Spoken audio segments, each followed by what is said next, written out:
Selamat datang di channel resmi RK Official Store. Kali ini kita akan bahas salah satu kekurangan dari Sony Xperia XZS. Jadi gak usah lama-lama, langsung aja kita cek. Secara garis besarnya, baik dia XZS versi Jepang Docomo, SoftBank, AU, atau mungkin Anda yang memiliki versi global sekalipun, itu sama aja pembahasannya. Karena dalam segi spesifikasi sama, apalagi ya istilahnya spesifikasi itu melalui dari prosesor, storage, kemudian resolusi kamera dan lain sebagainya, intinya sama semuanya. Jadi kurang lebih pembahasannya akan sama. Nah, di sini kalau kita lihat ya, salah satu kekurangan yang nampak ketika kita memegang handphone ini, kebetulan ya kami pegang adalah Sony Xperia XZS versi Jepang Docomo warna biru. Ini benar-benar kita pastikan handphone ini masih original bawaan pabrik, belum pernah dibongkar. Nah, kekurangannya ini nih. Sekali lagi kita akan perhatikan di sini. Terlihat jelas bahwa LCD-nya ini menganga alias terangkat. Yang menjadi penyebabnya LCD ini menganga atau terangkat adalah dari segi baterainya itu mengalami kembung. Baterai di dalam sana itu kembung, maka akan mendorong daripada LCD sampai menganga seperti ini. Tinggal dikit lagi ya, di bagian ujung aja lagi, di bagian atas ya, yang belum terangkat. Nah, di bagian atas ini tinggal diangkat sedikit lalu lepas. Nah, handphone ini kenapa kok bisa menganga seperti ini baterainya? Nah, ada beberapa hal mungkin ya. Yang salah satu diantaranya memang dipengaruhi dengan adanya prosesor dia. XZS masih menggunakan prosesor Snapdragon 820 yang memang diklaim masih dalam kategori rentan di panas ya. Kemudian ditambahkan lagi, tidak hanya masalah resolusi, tidak hanya masalah daripada prosesor ya, maksud kami, ada juga resolusi dari layarnya. XZS di tahun itu dia memiliki kualitas X Reality Engine, salah satu fitur yang ada di Sony Xperia. Kita juga bisa perhatikan di sini. X Reality Engine. Nah, di sini kalau kita lihat ya, ini adalah modenya yang model mati ya. Nah, ini yang seperti ini, rata-rata handphone zaman dulu seperti ini kualitas sudah terbaik pada saat itu. Kemudian ada X Reality for Mobile yang kurang lebih seperti ini aja sudah termasuk kategori baik. Nah, handphone zaman sekarang itu kurang lebih dia menggunakan mode super hidup seperti ini. Misalkan dari warna hijau, hijau banget, kemudian warna merah, merah banget ya, atau buah yang ada itu akan menjadi seperti ini, ya kan?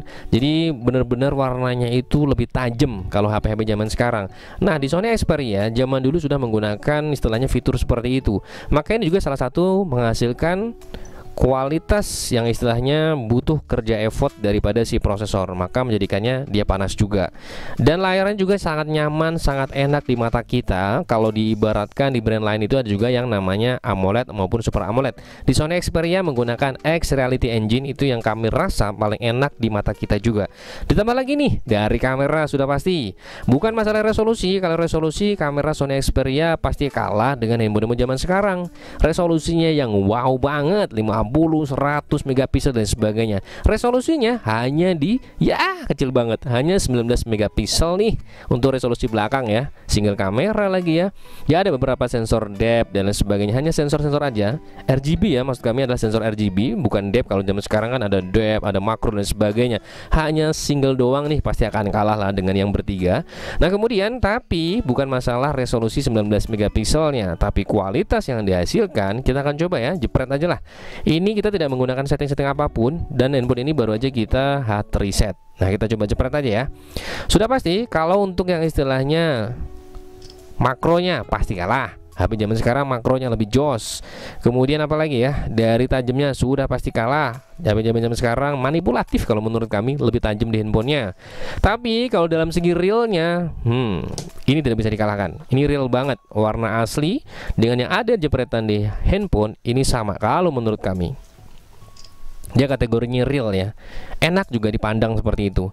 Dan di sini untuk perekaman videonya, ini di Sony Xperia XZS sudah maksimal di 4K. 4K-nya juga disupport dengan adanya AIS. Kalau zaman dulu kan masih AIS aja, Electric Image Stabilization. Jadi untuk menyetabilkan daripada kualitas video itu ada AIS-nya, yang istilahnya permainan dari software bukan hardware. Kalau zaman sekarang kan OIS ya kan, banyak lebih canggih supaya kameranya yang goyang, bukan kita yang goyangnya. Jadi tidak gempa bumi hasilnya. Ini menggunakan AIS aja ya, tapi 4K. Kita lihat nih hasilnya nih. Tuh. Hasilnya real kalau menurut kami ya, hasilnya real. Dan memang untuk titik fokusnya itu Sony Xperia ini memiliki keindividual yang paling unik. Dia itu untuk perpindahannya smooth, jadi tidak yang kejut-kejut. Nah, ini menggunakan AIS. Seperti ini hasilnya ya. Ini juga memiliki kualitas yang sangat cukup tinggi, bukan resolusi yang tinggi. Nah, kualitas-kualitas ini semuanya yang menjadikan tingkat panas itu berlebihan di Sony Xperia XZS, ditambahkan lagi dengan tadi prosesor, kemudian daripada kualitas layarnya itu juga akan berpengaruh. Nah, kemudian di sini kalau kita lihat ya, kamera ini atau kita merekam video terlalu lama, bahkan foto pun sama, maka akan lama-kelamaan akan muncul notifikasi di kameranya ini atau menunya yang istilahnya panas berlebihan, maka akan keluar sendiri atau beberapa fitur dimatikan. Nah, intinya itu baru dari segi handphonenya. Ini aja sebenarnya udah anget nih. Ini anget nih kalau Anda megang ya. Kalau Anda punya di rumah dengan durasi yang kami jelaskan seperti tadi, itu juga pasti anget handphonenya. Ini dari segi intern, artinya dari internal si handphonenya Sony Xperia ZS, dari spesifikasi, dari kualitas yang sangat cukup tinggi menjadikan dia gampang panas. Nah, sekarang kalau dari eksternal, pengaruh eksternal kenapa dia bisa kembung adalah dari chargernya. Walaupun charger ini kita beli original merek yang istilahnya merek apapun yang terkenal lah ya. Apa ya kita bisa lihat ya, Welcome, merek Robot, apalagi lah banyak sekali merek-merek charger zaman sekarang, aksesoris zaman sekarang itu adalah memang original, tapi original pihak ketiga kalau kami menyebutnya ya, karena bukan original dari Sony Xperia. Nah, charger zaman sekarang itu didesain secara khusus, speed pengecasannya lebih oke, lebih yang istilahnya lebih wow ya, presentasinya lebih tajam dan sebagainya. Maka kalau menurut kami secara tekniknya itu kurang tepat dengan adanya handphone-handphone jadul seperti ini. Dia didesain secara pengecasan cepat, maka di sini belum bisa mensinkronkan antara teknologi jadul dengan teknologi zaman sekarang.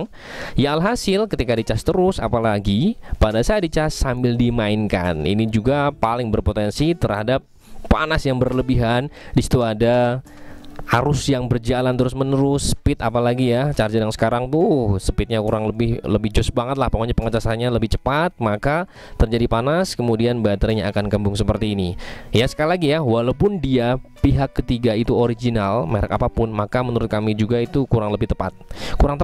Yang lebih tepat kita misalkan menggunakan charger ori aja. Misalkan kita beli handphone apa atau beli handphone Samsung, kemudian kepala chargernya itu kita pakai menggunakan cas di handphone ini, itu kalau menurut kami jauh lebih baik. Apalagi kita bisa menyesuaikan dari wattnya dan sebagainya. Itu dari dua faktor ya, antara internalnya juga ada. Internalnya artinya memang dari si HP sendiri dia memang ada kekurangan dari situ, dan memang dari ada faktor eksternal juga. Dan ditambahkan lagi satu faktor, yaitu kecerobohan atau si pemakai juga ya, kalau makainya yang istilahnya orangnya tidak memperhitungkan ini itu ya asal-asal pakai aja.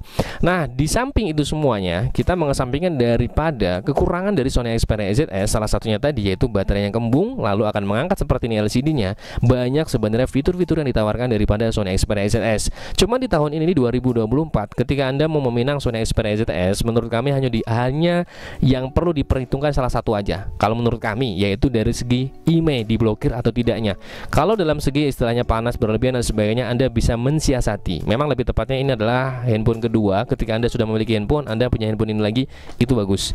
Tapi kalau satu handphone aja Anda pakai, mungkin yang pastinya baterainya juga tidak akan irit banget ya, sudah pasti ya, karena baterai di 2900 tidak akan Anda dapatkan satu hari full yang dibandingkan dengan handphone-handphone zaman sekarang. Yang paling terpenting, perhatikan daripada IMEI, karena handphone-handphone yang Sony Xperia seperti ini atau barang dari luar itu akan berpotensi terhadap pemblokiran.